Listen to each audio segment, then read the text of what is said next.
नमस्कार to all my dear friends. आज की शाम प्रतिज्ञा बैच के नाम।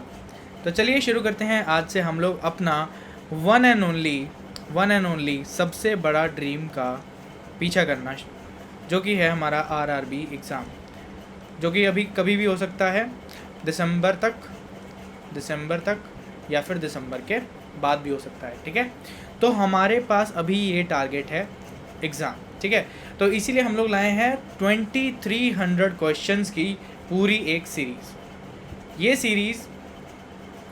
ये सीरीज़ हेल्प करेगी उन सभी बच्चों को जो तैयारी कर रहे हैं, अपने पीक लेवल पे बहुत ज़्यादा पढ़ रहे हैं और उनसे अभी प्रिपरेशन में कुछ ना कुछ कमियां रह गई हैं। तो ये जेन्युइनली मैं बोल रहा हूँ, डेली के जो 10 क्वेश्चंस हैं वो आपको बहुत ज़्यादा प्रिपेयर करेंगे अंदर से एग्ज़ाम के लिए। ठीक है, तो चलिए इसमें होने क्या वाला है फटाफट से मैं बता देता हूँ। सबसे पहले मैं ये बता देता हूँ कि इस वीडियो को 3 तरह के लोग देख रहे होंगे, 3 तरह के लोग। ठीक है, नंबर 1 वो होंगे जो इस वीडियो को पूरा देखेंगे,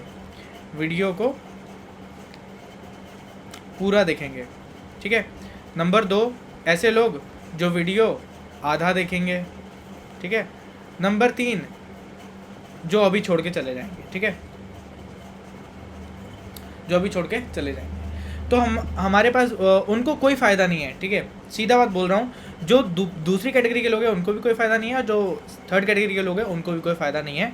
जो फर्स्ट कैटेगरी के लोग हैं उनसे मैं अभी कुछ चीज़ें शेयर करूँगा जो कि आपके लिए बहुत ज़्यादा इंपॉर्टेंट रहने वाली हैं आरआरबी के एग्ज़ाम में।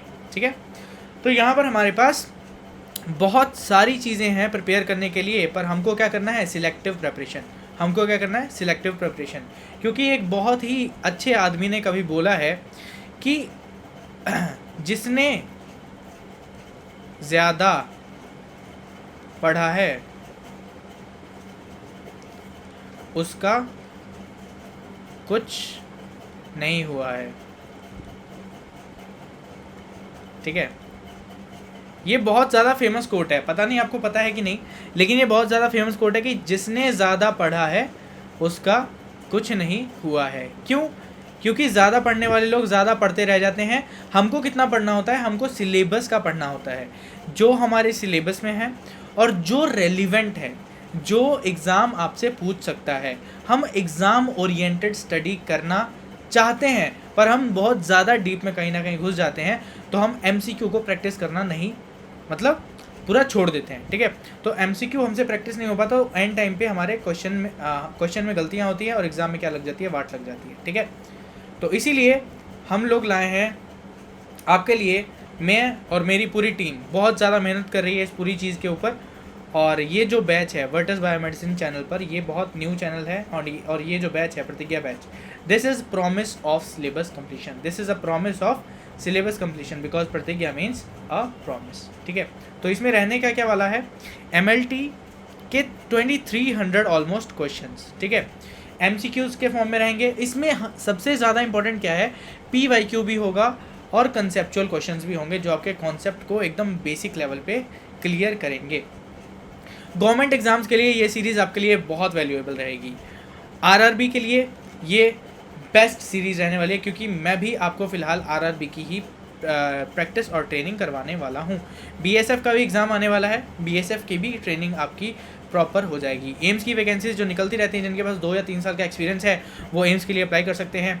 पीजीआई में भी वैकेंसीज निकलती हैं, और सबसे ज़्यादा इंपॉर्टेंट है कि अमेरिकन लाइसेंसिंग एग्ज़ाम ASCP, ये भी आप इस सीरीज़ से कवर कर सकते हो, क्योंकि मैंने बहुत ऊंचे दर्जे के सारे ऑथर्स की बुक्स को कंबाइन करके ये सारा कुछ बना रखा है आपके लिए। ठीक है, तो सिलेबस क्या है, हिमेटोलॉजी, हीमोस्टैसिस करेंगे, इम्यूनोलॉजी करेंगे, इम्यूनोहीमेटोलॉजी करेंगे, क्लिनिकल केमिस्ट्री करेंगे, बायोकेमिस्ट्री जिसको हम बोल देते हैं।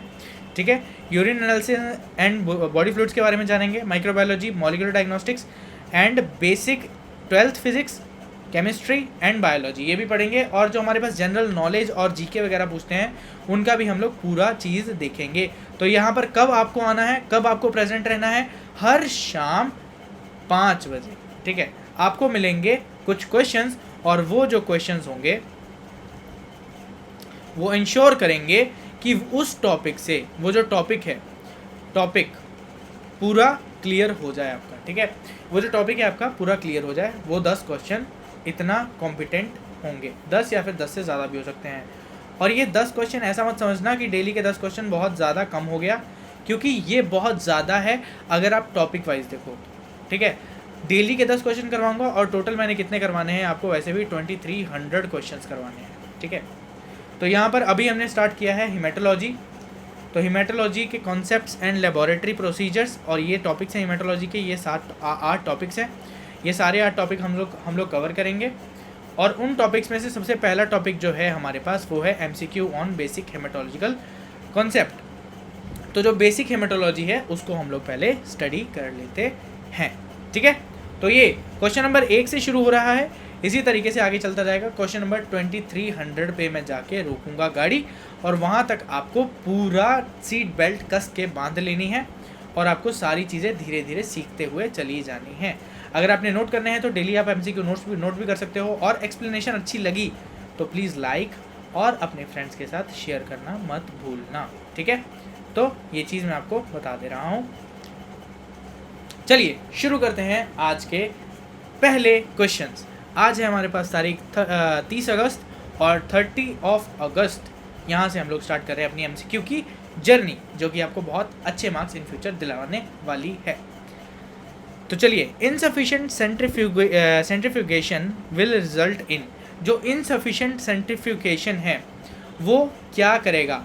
तो मतलब हमारे पास क्या है यहाँ पर, इनसफिशिएंट सेंट्रीफ्यूगेशन। सेंट्रीफ्यूज मशीन देखिए ना, जिसमें हम लोग सैंपल डाल के ऐसे घुमाते हैं, तो वो अगर सेंट्रीफ्यूगेशन अगर अच्छे से ना हुई हो तो किस चीज़ पे इफेक्ट डालेगा। तो यहाँ पर पहला ऑप्शन है false increase in haematocrit. False increase in haematocrit मतलब जो हिमेटोक्रिट है, हिमेटोक्रिट क्या होता है, पैक्ड सेल वॉल्यूम। हिमेटोक्रिट क्या होता है, पैक्ड सेल वॉल्यूम, ये इंक्रीज हो जाएगा।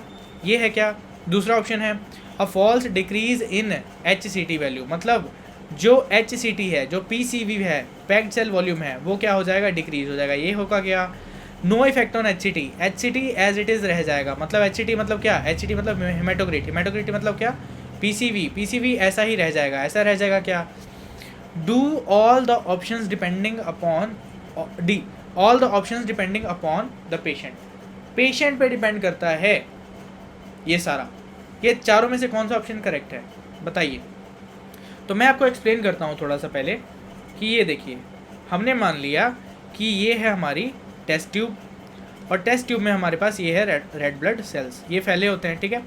जब फैले होते हैं तो इनको हम लोग क्या करते हैं, सेंट्रीफ्यूज मशीन में कुछ इस तरीके से लगा के, ठीक है, इसको इस तरीके से रोटेट करते हैं। इसलिए रोटेट करते हैं कि ये जो हमारे पास ये जो RBCs हैं, इन पे धक्का लगे और ये नीचे सेटल डाउन हो जाए, इन पे धक्का लगे और ये नीचे सेटल डाउन हो जाए। तो इसी तरीके से हम लोग क्या करते हैं, हिमेटोक्रिट भी देखते हैं, हिमेटोक्रिट भी देखते हैं। अब हिमेटोक्रिट क्या है, ये है पैक्ड सेल वॉल्यूम। ये क्या है, पैक्ड सेल वॉल्यूम। इसका मतलब क्या है, नाम से ही पता लग रहा है कि सेल सारे एक जगह पैक कर दिए जाएं तो उन सेल का वॉल्यूम क्या होगा। जैसे ये सारे जो सेल्स थे, ये सारे जो सेल्स हैं हमारे पास टेस्ट ट्यूब के अंदर, इन सारे सेल्स को एक जगह पैक कर दिया जाए तो इन सेल्स का टोटल वॉल्यूम कितना होगा, इतना वॉल्यूम है अभी फ़िलहाल। अगर और ज़्यादा सेंट्रीफ्यूज कर दिया जाए तो और सेटल डाउन हो जाएंगे, तो इनका वॉल्यूम क्या हो जाएगा, और ज़्यादा कम हो जाएगा, वॉल्यूम क्या हो जाएगा, कम हो जाएगा, ठीक है। अगर सेंट्रीफ्यूगेशन कम किया तो वॉल्यूम क्या है, वो बढ़ा का बढ़ा ही रह जाएगा, ठीक है। वॉल्यूम जो है वो बढ़ा का बढ़ा ही रह जाएगा। जितना ज़्यादा सेंट्रीफ्यूगेशन करेंगे उतना ज़्यादा सेटल डाउन हो जाएंगी चीज़ें, जितना ज़्यादा सेंट्रीफ्यूगेशन करेंगे उतना ज़्यादा सेटल डाउन हो जाएंगी चीज़ें। तो जो पैक्ड सेल वॉल्यूम है वो कम हो जाता है, वॉल्यूम कम हो जाता है जब सेंट्रीफ्यूगेशन क्या हो, प्रॉपर हो, ज़्यादा हो, ठीक है। और पैक्ड सेल वॉल्यूम जो है वो बढ़ा हुआ ही रह जाता है जब सेंट्रीफ्यूगेशन क्या हो जाए, इम्प्रॉपर हो जाए, ठीक है। तो पैक्ड सेल वॉल्यूम क्या हो जाएगा, बढ़ा ही रह जाएगा, क्योंकि सेल्स को सेटल डाउन करता कौन है, सेल्स को सेटल डाउन करता है, सेल्स को सेटल डाउन कौन करता है, सेल्स को सेटल डाउन करता है सेंट्रीफ्यूगेशन। अगर सेल सेटल डाउन नहीं हुए तो false increase in haematocrit value आ जाएगी।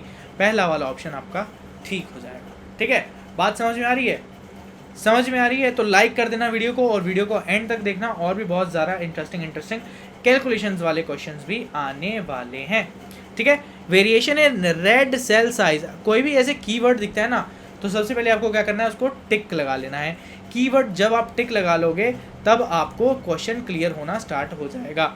Observed on the peripheral smear is described as, जो पीबीएफ बनाते हैं हम, जो पीबीएफ बनाते हैं, ये जो स्लाइड बनाई हमने, स्लाइड के अंदर ये जो हम पीबीएफ बनाते हैं, ये टंग शेप जो पीबीएफ बनाते हैं, इसके अंदर हम लोग क्या देखते हैं, सेल्स देखते हैं। और यही बोल रहा है जो रेड सेल का जो साइज़ है, ठीक है, रेड सेल का जो साइज़ है वो वेरी कर रहा है। मतलब रेड सेल का जो साइज़ है वो इतना भी है, इतना भी है, इतना भी है, इतना भी है, इतना भी है, इतना भी है, ठीक है। अलग अलग साइज़ के रेड ब्लड सेल हैं। तो जब अलग अलग साइज़ के रेड ब्लड सेल होते हैं, इस कंडीशन को हम लोग क्या बोलते हैं, एन आइसोसाइटोसिस। क्या बोलते हैं, जब अलग अलग शेप के सेल्स हों इनको हम क्या बोलते हैं, एन आइसोसाइटोसिस। जब ये जो हमारे पास आरबीसी है उसका शेप कुछ ऐसा होता है, सेंटर में थोड़ा क्या होता है, ये सेंटर में थोड़ा पेल होता है, मतलब पेल मतलब थोड़ा सा इसमें लाल रंग कम होता है, क्योंकि वहाँ पर हीमोग्लोबिन थोड़ा कम होता है। अगर वहाँ पर हीमोग्लोबिन कम होगा तो लाल कलर भी कम होगा। तो बीच में अगर ज़्यादा, बीच में सेंट्रल पैलर, इसको वो क्या बोलते हैं, सेंट्रल पैलर, ठीक है। अगर ये ज़्यादा हो जाए, सेंट्रल पैलर मतलब बीच का जो वाइट वाला कलर है, वाइट वाला कलर ज़्यादा हो जाए तो उसको क्या बोलते हैं, हाइपो क्या बोलते हैं, क्रोमिया, ठीक है। हाइपो मतलब क्या होता है, कम होना। क्रोमिया मतलब क्या होता है, कलर का कम होना, कलर का कम होना। जो बीच वाला जो कलर है इसका जो है कम होना, सेंट्रल पैलर जो है वो ज़्यादा हो जाना। सेंट्रल पैलर ज़्यादा होगा मतलब कलर कम हो जाएगा, हाइपोक्रोमिया हो जाएगा। सेंट्रल पैलर इसको बोलते हैं। और ये जब सेंट्रल पैलर ज़्यादा हो जाएगा तो मतलब कलर कम हो रहा है, तो हाइपोक्रोमिया बोलते हैं। ये दूसरा वाला हाइपोक्रोमिया है। तीसरा वाला पोइकिलोसाइटोसिस। अब पोइकिलोसाइटोसिस क्या होता है, तीसरा वाले में देखते हैं। अलग अलग शेप के आरबीसी दिख रहे हैं, ठीक है। एक ऐसी शेप का आरबीसी दिख रहा है, एक ऐसी शेप का दिख रहा है, एक ऐसी शेप का दिख रहा है। अलग अलग शेप के जो आरबीसी दिखते हैं उनको हम बोलते हैं पोइकिलोसाइटोसिस, ठीक है। और इतने में से ही हमारा जो क्वेश्चन है वो बन जाएगा। अलग अलग साइज़ के जो थे वो पहला ही था, एन आइसोसाइटोसिस ही था। अलग अलग साइज़ के अगर रेड ब्लड सेल अगर अलग अलग साइज़ के हमको दिख रहे हैं तो वो क्या है हमारा, पोइकिलोसाइटोसिस, ठीक है। विच of the following is preferable site for bone marrow aspiration and biopsy in adults. अच्छा, बोन मैरो बायोप्सी करते क्यों हैं, बोन मैरो बायोप्सी करते हैं बोन मैरो के अंदर जो माल मसाला है उसको देखने के लिए, जो ग्रोइंग सेल्स हैं, जो सेल्स बन रहे हैं उनको देखने के लिए। और ये कहाँ से करते हैं, ये जो बोन के एंडिंग्स होते हैं ना, ये जो बोन के एंडिंग्स होते हैं, यहाँ से हम लोग माल मसाला उठाते हैं, ठीक है। तो यहाँ से जब उठाएंगे तो वो भी बोन्स में से भी कौन सा एरिया ऐसा है जिसको हम प्रेफर करते हैं बोन मैरो एस्पिरेशन और बायोप्सी के लिए। बोन मैरो एस्पिरेशन और बायोप्सी के लिए कौन सा एरिया हम लोग चूज़ करते हैं वो बताइए। तो ये एरिया कौन सा होता है, ये जो स्टर्नम है, स्टर्नम कौन सा एरिया है, स्टर्नम चेस्ट का एरिया होता है। जो चेस्ट होती है ना, चेस्ट का सेंटर, चेस्ट के सेंटर में जब आप ऐसे अपना हाथ लगाओगे तो वहाँ पर क्या होता है, वो यहाँ पर ये क्या है, स्टर्नम है, ठीक है। अगर मैं आप मेरी तरफ देखो तो ये क्या है, स्टर्नम है, ठीक है। नेक्स्ट क्या आता है, टीबिया। टीबिया क्या होता है, टीबिया जो है हमारे पास, जो हमारी लात होती है ना, पैर घुटने के नीचे वाला जो एरिया होता है, घुटने के नीचे वाला जो एरिया होता है, पैर वाला एरिया होता है, उस पर जब आप ऐसे सामने से हाथ रखते हो तो जो फ्रंट वाली बोन होती है, जो फ्रंट वाली बोन होती है, ठीक है, बिलो नीज, ठीक है, वो क्या है हमारे पास, टीबिया है। वहाँ से भी बोन मैरो एस्पिरेशन नहीं करते हम लोग। क्यों नहीं करते, क्योंकि वो ज़्यादा हार्ड होती है और वहाँ पर काफ़ी ज़्यादा नर्व्स वगैरह प्रेजेंट होती हैं और जो कैपिलरीज वगैरह है वो डैमेज हो सकती हैं।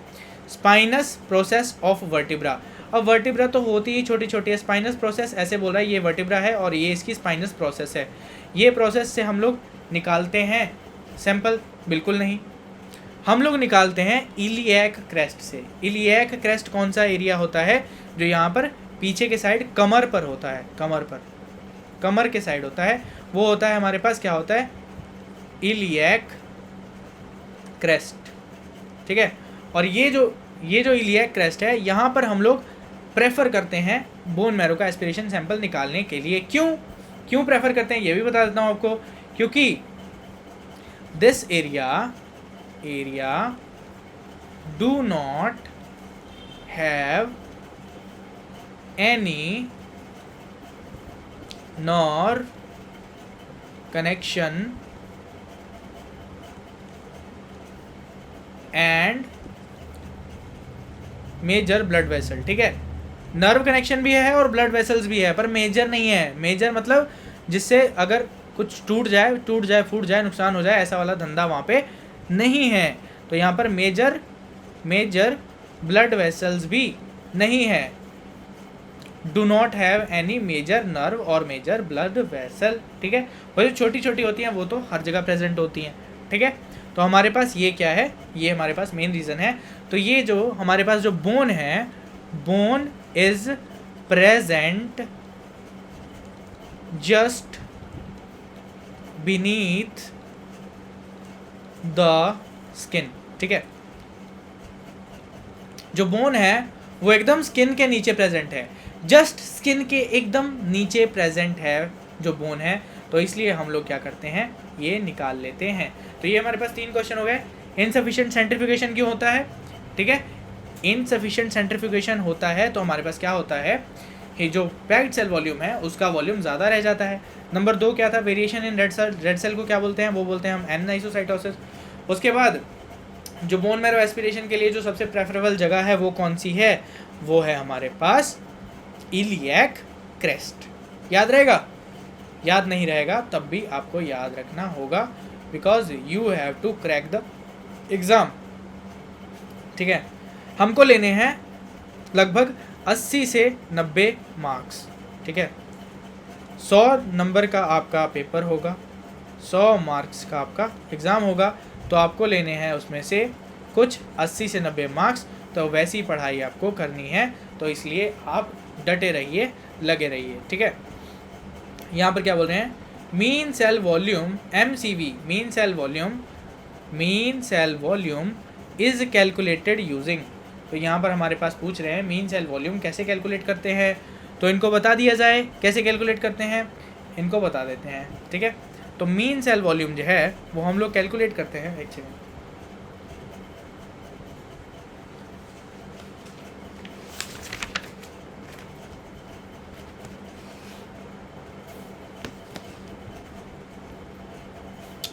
हाँ, कहाँ पर थे हम लोग थे मीन सेल वॉल्यूम जो हम लोग कैलकुलेट करते हैं वो करते हैं, हमारे पास फार्मूला एक पेट फार्मूला है।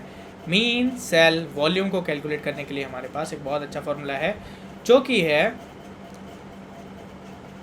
हेमाटोक्रिट, जिसको हम और PCV बटा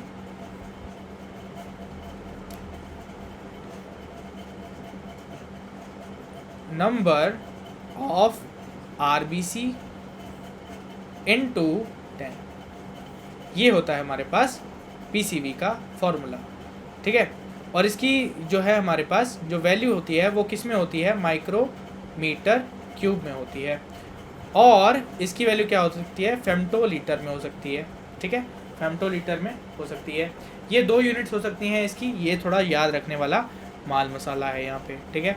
तो ये चीज़ हमको पता ही होती है सबको, ये चीज़ याद रखनी है कि MCV का कैसे कैलकुलेट करते हैं हम।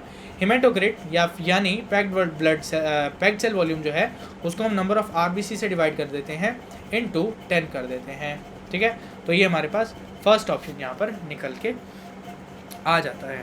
तो हमारे पास नेक्स्ट क्वेश्चन कौन सा है, ये वायर क्यों निकल रही है,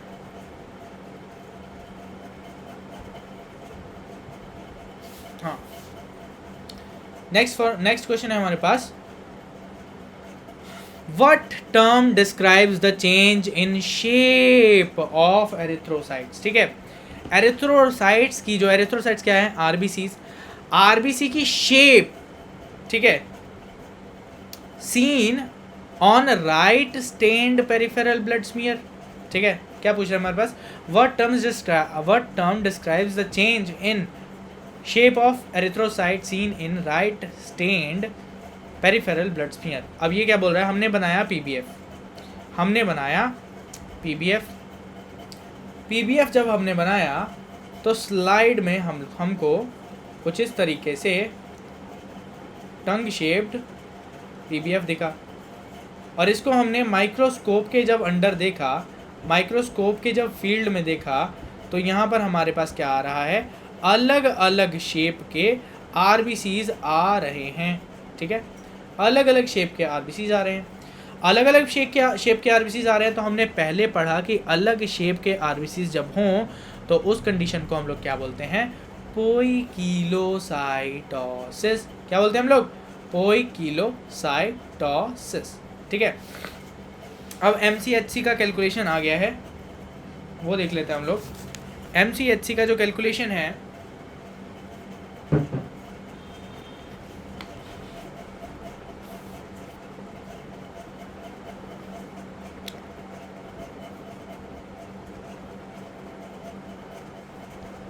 हाँ, कहाँ थे, MCHC मीन सेल हीमोग्लोबिन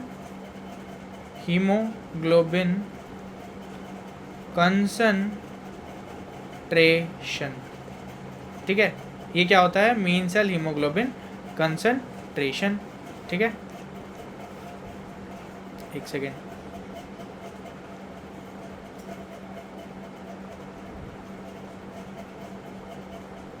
तो इसको फाइंड करने के लिए फॉर्मूला कौन सा है हमारे पास, हीमोग्लोबिन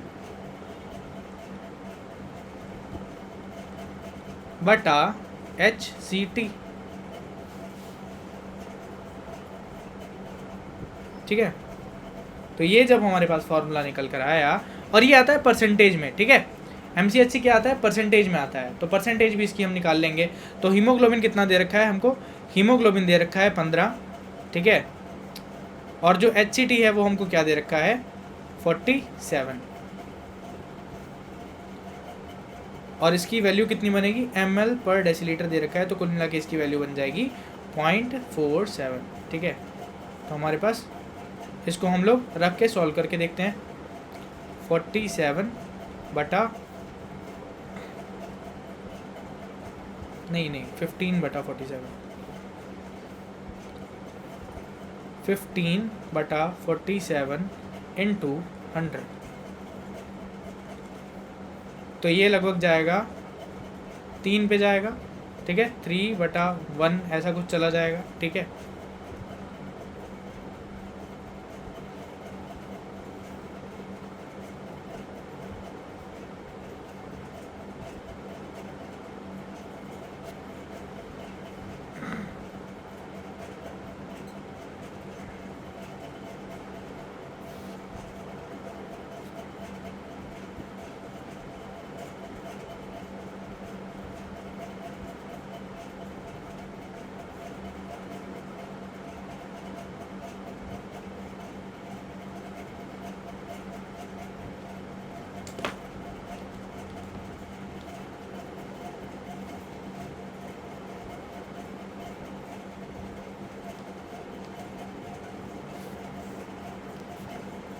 एक सेकेंड, थोड़ा वैल्यूज़ पास में आ रही हैं, तो इसको हम लोग कैलकुलेट करके ही देख लेते हैं। ठीक है,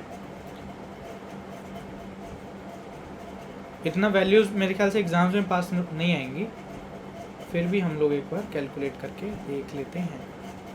15 बटा 47। ठीक है, तो हमने कैलकुलेट करके देखा, तो इसकी आ रही है हमारे पास ये वैल्यू, कुल मिला के कैलकुलेट करके 31.9%। ठीक है, एग्ज़ाम में शायद इतना पास में आपको वैल्यूज़ नहीं दिखे। ठीक है, चलो ये क्वेश्चन हो गया। कैलकुलेशन वाले क्वेश्चन वैसे भी थोड़े ट्रिकी हो जाते हैं कभी कभी। ठीक है, तो इस तरीके के क्वेश्चन हम और बहुत सारे प्रैक्टिस करेंगे।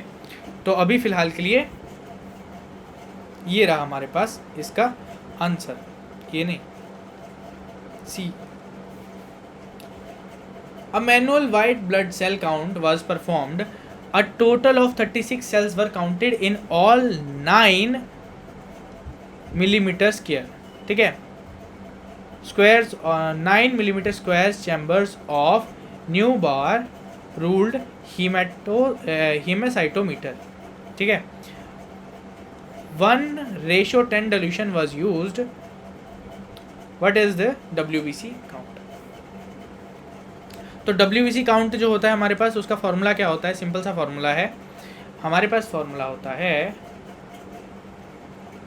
Number of WBC into dilution factor into depth factor, जो कि है हमारे पास 10 बटा एरिया, ठीक है. तो ये WBC हम लोग फाइंड कर लेंगे, ठीक है. तो चलिए फाइंड करते हैं कितना है.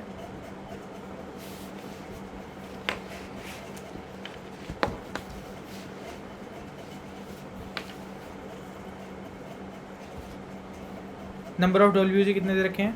36, ठीक है. 36 इंटू डाइल्यूशन फैक्टर कितना दे रखा है? 10 इंटू डेप्थ फैक्टर कितना होता है वो तो हमको पता ही है, 10 होता है, ठीक है, न्यूबार चैम्बर का. और एरिया कितना दे रखा है? एरिया दे रखा है 9 मिलीमीटर स्क्वायर, ठीक है. सिंपल सा क्वेश्चन है यार. 3 ये मिली कितना होता है? मिली होता है 10⁻⁻3, ठीक है. तो हम लोग उस हिसाब से देख लेंगे. 3600 बटा 9 इंटू 10⁻⁻3, ठीक है, 4. और ये हमारे पास ऊपर चला जाएगा. तो अभी फ़ोन कौन कर रहा है? 36 और ये चला गया हमारे पास, ये ऊपर चला जाएगा, ठीक है. तो आंसर तो आएगा हमारे पास 4 से रिलेटेड. आंसर हमारे पास आएगा 4 से रिलेटेड. तो हम यहाँ पर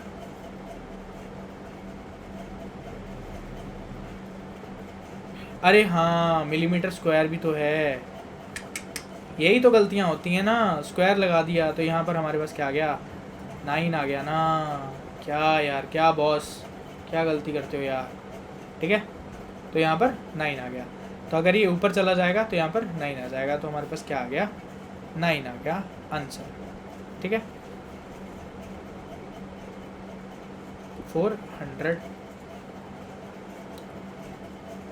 400 इंटू 10⁻⁹.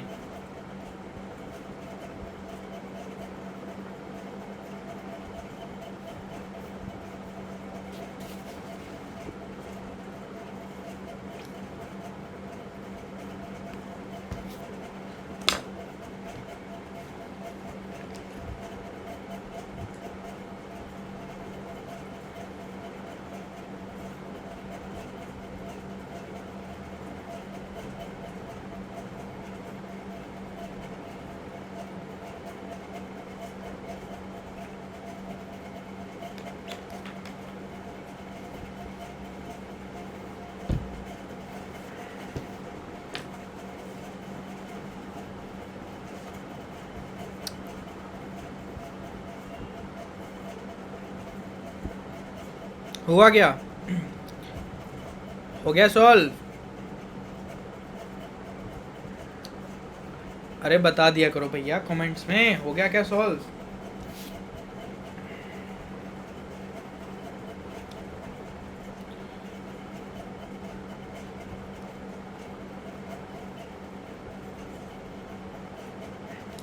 चलो ठीक है भाई, बढ़ते हैं अपन नेक्स्ट आंसर की तरफ, ठीक है. चलो सॉल्व कर लिया करो यार, कमेंट भी कर दिया करो सॉल्व कर लिया, ठीक है. उसके बाद when an erythrocyte containing iron granule is stained with Prussian blue, क्या है हमारे पास? Prussian blue. The cell is called, cell क्या क्या कहा जाता है? स्फेरोसाइट बोलते हैं हम. सेल को क्या बोलते हैं?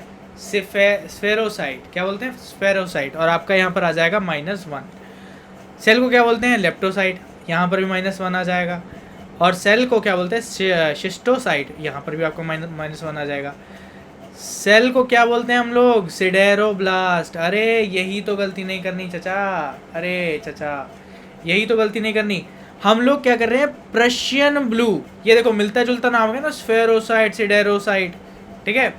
यहाँ पर सिडेरोसाइट नहीं लिखना था, इन्होंने सिडेरोब्लास्ट लिखना था। सिडेरोसाइट लिख दिया कि बच्चा कंफ्यूज हो जाए बीच में, ठीक है। तो erythrocyte containing iron granules is stained with Prussian blue. जब प्रशियन ब्लू से हम उसको स्टेन करते हैं तो वो हमको दिखता है, तो वो क्या होता है? सिडेरोब्लास्ट होता है। तो ये सिडेरोब्लास्ट है, वो आपका हो जाएगा आंसर, ठीक है भैया।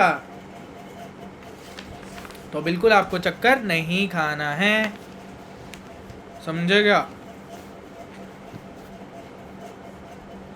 चलो अब हम लोग चलते हैं नेक्स्ट पे, ठीक है।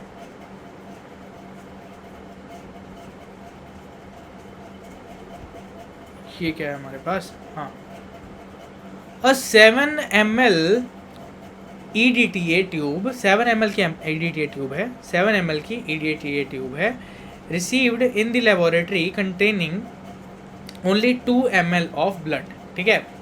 अब देखो नॉर्मली कितना होना चाहिए, ब्लड कितना होना चाहिए नॉर्मली, उसकी नॉर्मल वैल्यू आपको दे रखी होगी, ट्यूब के हिसाब से आपको नॉर्मल वैल्यू दे रखी होगी। यहाँ पर क्या लिखा है? Only 2 ml। अगर ओनली 2 ml लिखा है तो पता क्या लग रहा है कि हमारे पास यहाँ पर कहीं ना कहीं ब्लड जो है वो कम डाला गया है। 7 ml EDTA वाइल में जो ब्लड है ओनली 2 ml डाला है, मतलब कम डाला है। If the laboratory is using the manual technique which of the following test is most likely erroneous, मतलब कौन सा ऐसा टेस्ट है जो गलत हो सकता है, ठीक है।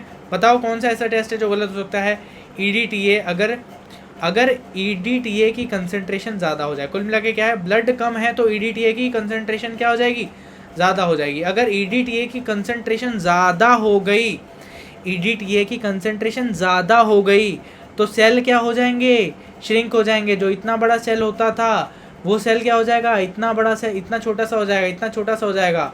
तो जब ये एकदम पैक हो जाएंगे, जब ये एकदम पैक हो जाएंगे तो इनका जो वॉल्यूम है, एकदम पैक्ड वॉल्यूम है, वो क्या हो जाएगा? कम। जो वॉल्यूम है वो क्या हो जाएगा? कम। तो यहाँ पर हमारे पास क्या इफेक्ट पड़ रहा है? PCV पर इफेक्ट पड़ रहा है, पैक्ड सेल वॉल्यूम पर इफेक्ट पड़ रहा है। और पैक्ड सेल वॉल्यूम को दुनिया वाले क्या कहते हैं? HCT कहते हैं, हिमेटोक्रिट कहते हैं। तो ये याद रखना है, ठीक है। तो क्वेश्चंस आप बार बार से देख सकते हैं, ठीक है। ये मैं आपको एक और बार दिखा दे रहा हूँ। स्क्रीनशॉट लेना है तो स्क्रीनशॉट ले लो, जो करना है आपको वो आप इसके साथ कर सकते हो। तो आज का आखिरी क्वेश्चन, क्वेश्चन नंबर 10, ठीक है। फटाफट से कमेंट कर दिया करो सॉल्व करके कि यार सर हमने सॉल्व कर लिया और ये रहा इसका आंसर, और आंसर देके मैं हो जाऊँगा खुश, आपके कमेंट के दे दूँगा हार्ट, और आपका भी दिन बन जाएगा और मेरा भी दिन बन जाएगा, आपका एग्जाम क्रैक हो जाएगा, बढ़िया बढ़िया सैलरी लोगे, ठीक है, और मज़े करोगे लाइफ के। यहाँ पर डाइल्यूशन फैक्टर क्या दे रखा है? 200, ठीक है। डाइल्यूशन फैक्टर क्या दे रखा है? 200। और sample made and 336 cells were counted, ठीक है। इतने सेल्स जो हैं वो काउंट हुए, और एरिया कितना दे रखा है? 0.2 mm²। हमारे पास RBC काउंट करने का फॉर्मूला क्या है? वही है जो WBC काउंट करने का है, नंबर ऑफ RBC इनटू क्या कर देना है? नंबर ऑफ RBC इनटू क्या कर देना है? डाइल्यूशन फैक्टर, ठीक है, इनटू क्या करना है हमने? Depth factor. Number of RBC dilution factor बटा depth factor into depth factor बटा एरिया। एरिया क्या है? ये वाला एरिया है। अब डेप्थ फैक्टर क्या है? डेप्थ फैक्टर तो भाई न्यू बार चैम्बर का कितना होता है? 10 होता है ना भाई, सबको पता है इन्हें कि 10 होता है, ठीक है। तो RBC का काउंट क्या हो जाएगा? नंबर क्या है? 336 यहाँ पर दे रखा है क्या? बिल्कुल देख लो। और डाइल्यूशन फैक्टर क्या दे रखा है? 200 दे रखा है क्या? बिल्कुल देख लो आप। और जो डेप्थ फैक्टर है वो 10 होता है क्या न्यू बार चैम्बर का? बिल्कुल ठीक है भैया। और यहाँ पर एरिया जो है 0.2 दे रखा है क्या? मिलीमीटर स्क्वायर दे रखा है क्या? अब बताओ मेरे को कैलकुलेट करके, मेरे प्यारे प्यारे बच्चों, ठीक है। अब कैलकुलेट करके आप लोग देख लिया करो, ठीक है। सारी जो कैलकुलेशन है वो काटा पीटा होगी और यहाँ पर आपको प्यारा सा आंसर आपका निकल के सामने आ जाएगा। रुको मैं कैलकुलेट करता हूँ।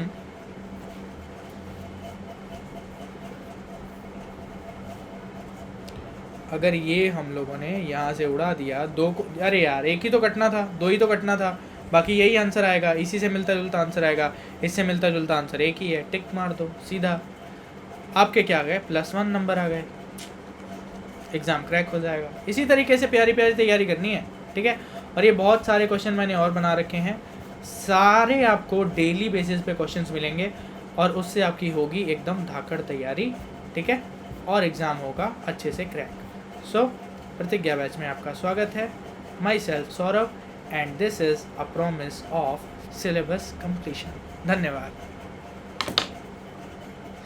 हाँ, रोज़ सुबह पढ़ना और शाम को 5 बजे वापस चैनल पर आके नए क्वेश्चंस करना मत भूलना।